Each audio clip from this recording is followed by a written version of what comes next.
Hello प्यारे बच्चों, आप लोग सभी अच्छे होंगे और अच्छे से स्टडी कर रहे होंगे, यानी कि पढ़ाई कर रहे होंगे। आज हम लोग पढ़ने वाले हैं बायोलॉजी का वही चैप्टर है अपना जीव परिक्रम, लेकिन उसका हेडिंग है प्रकाश संश्लेषण के लिए आवश्यक पदार्थ। क्या है? प्रकाश संश्लेषण के लिए आवश्यक पदार्थ क्या है, ये हम पढ़ेंगे आज। तो सबसे पहले हम देखते हैं प्रकाश संश्लेषण के लिए पौधों को पानी यानी कि H2O की आवश्यकता होती है। पानी, कार्बन डाइऑक्साइड CO2, सूर्य के प्रकाश और क्लोरोफिल की आवश्यकता होती है। किस किस चीज़ों की? सबसे पहले तो अपना पानी हो गया, उसके बाद में अपना कार्बन डाइऑक्साइड हो गया, उसके बाद में सूर्य का प्रकाश और क्लोरोफिल की आवश्यकता होती है। किसको? पेड़ पौधों को भोजन बनाने के लिए इनकी आवश्यकता होती है। उसके बाद में अपने क्या बता रहा है, ये सभी घटक प्रकाश संश्लेषण की प्रक्रिया के लिए आवश्यक है। क्या है? ये सभी जो घटक हैं वो प्रकाश संश्लेषण की प्रक्रिया के लिए आवश्यक हैं, जिनके द्वारा पौधे अपना भोजन बनाते हैं। क्या करते हैं? पौधे इनका भोजन बनाते हैं। जो पेड़ पौधे होते हैं ये सभी को मिला करके अपना भोजन बनाते हैं। अब सबसे पहले हम लोग देखेंगे इसमें जल, है ना। जो पानी है, पानी को सबसे पहले हम देखेंगे पानी से क्या होता है। पानी, एक कलर का मार्कर गायब हो गया है तो इसका इसे होता। फिर जल H2O, पौधे अपनी जड़ों के माध्यम से क्या करते हैं? पौधे अपनी जड़ों के माध्यम से पानी अवशोषित करते हैं। अवशोषित का मतलब जानते हैं? जो जमीन से खींचते हैं, है ना, अवशोषित करते हैं। पौधे अपने जड़ों के माध्यम से पानी को मिट्टी से पानी को अवशोषित करते हैं। पानी प्रकाश संश्लेषण के लिए एक महत्वपूर्ण कच्चा माल है। कच्चा माल नहीं, इसमें कच्चा माल है। क्या है? पानी प्रकाश संश्लेषण के लिए एक महत्वपूर्ण कच्चा माल है कि नहीं? प्रकाश संश्लेषण जब होता है तो सबसे पहले पानी की आवश्यकता पड़ती है, दूसरा अपना कार्बन डाइऑक्साइड, तीसरा अपना हो जाएगा सूर्य का प्रकाश, चौथा अपना क्लोरोफिल। तो अभी हम पानी के देखेंगे। पानी हमें कहाँ से मिलता है? पेड़ पौधों को पानी कहाँ से मिलता है? प्रकाश संश्लेषण की क्रिया करने के लिए पेड़ पौधों को पानी कहाँ से मिलता है? बल्कि मिट्टी से मिलता है। मिट्टी कैसे होती है? मिट्टी, पेड़ पौधे क्या करते हैं? अपने जल से प्रकाश संश्लेषण की क्रिया में पेड़ पौधे अपने जड़ से जल को निकालते हैं, मतलब पानी को निकालते हैं। सीधा यहाँ पे लिखा हुआ है, पौधे अपनी जड़ों के माध्यम से मिट्टी से पानी अवशोषित करते हैं। पानी प्रकाश संश्लेषण के लिए एक महत्वपूर्ण कच्चा माल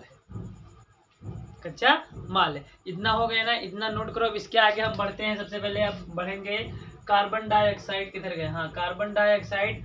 उसके बाद में पढ़ेंगे सूर्य का प्रकाश से क्या होता है और क्लोरोफिल से क्या होता है कि नहीं? है तो सबसे पहले पानी का हो गया। पानी का इतना नोट करो आप लोग।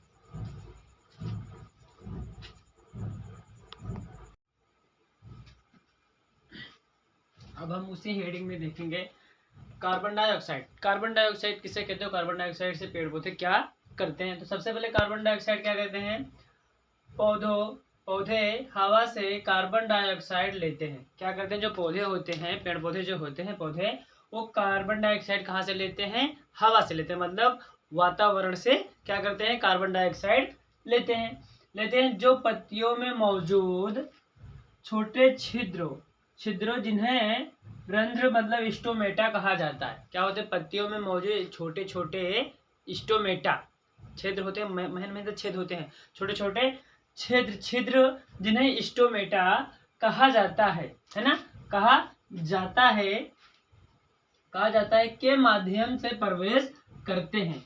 जो कार्बन डाइऑक्साइड होता है वो पेड़ पौधों के पत्तियों में मौजूद छोटे स्टोमेटा, छिद्र मतलब छोटे छिद्र स्टोमेटा के द्वारा, जो पेड़ पौधों की पत्ती होती है, पेड़ पौधों के पत्तियों में छोटे छोटे छिद्र होते हैं जिन्हें हम स्टोमेटा भी कहते हैं।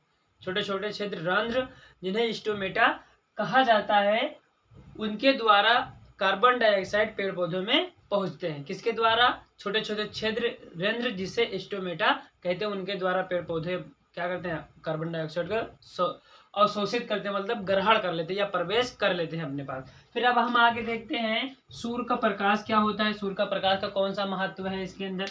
तो प्रकाश संश्लेषण के लिए सूर्य का प्रकाश आवश्यक है।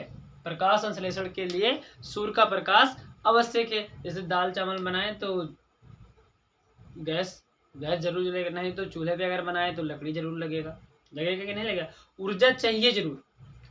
कोई भी अगर मनुष्य अपना भोजन बनाता है तो उसके लिए उसको ऊर्जा चाहिए, और अगर वही पेड़ पौधे बनाते हैं तो उनको भी ऊर्जा चाहिए कि नहीं चाहिए। तो उसे गर्म करने के लिए, उसे पकाने के लिए ऊर्जा की आवश्यकता पड़ती है, नहीं पड़ती? पड़ेगी। तो इसीलिए ऊर्जा का आवश्यकता किसमें होता है, पेड़ पौधे अपना भोजन बनाते हैं तो सूर्य का प्रकाश क्यों लेते हैं, क्यों आवश्यक होता है, क्योंकि वो गर्म उसे करते हैं। गर्म करने के बाद में वो अपना भोजन बनाते हैं। कोई भी इंसान अगर बनाएगा तो भोजन को गर्म जरूर करेगा। तो सबसे पहले प्रकाश संश्लेषण, प्रकाश का सूर्य का प्रकाश की आवश्यकता क्यों होती है। प्रकाश संश्लेषण के लिए प्रकाश ऊर्जा आवश्यक है। प्रकाश ऊर्जा आवश्यक है। सूर्य का प्रकाश क्लोरोफिल द्वारा अवशोषित किया जाता है। अब सूर्य का प्रकाश पेड़ पौधों में किसके द्वारा अवशोषित किया जाता है, तो सूर्य का प्रकाश पेड़ पौधों में क्लोरोफिल के द्वारा अवशोषित किया जाता है, जो पौधों में मौजूद एक हरा वर्णक है। क्या है, पौधों में मौजूद एक हरा वर्णक है। जो क्लोरोफिल है हमारा, वो पौधों में मौजूद एक हरा वर्णक है। ठीक है, अब आगे हम पढ़ते हैं कि क्लोरोफिल किसे कहते हैं, क्लोरोफिल से क्या होता है। इतना तो सभी लोगों को समझ में आ ही गया होगा। नहीं आया होगा तो कमेंट करके बता दीजिए, हम फिर से समझा देंगे। इतना नोट कर लीजिए आप लोग।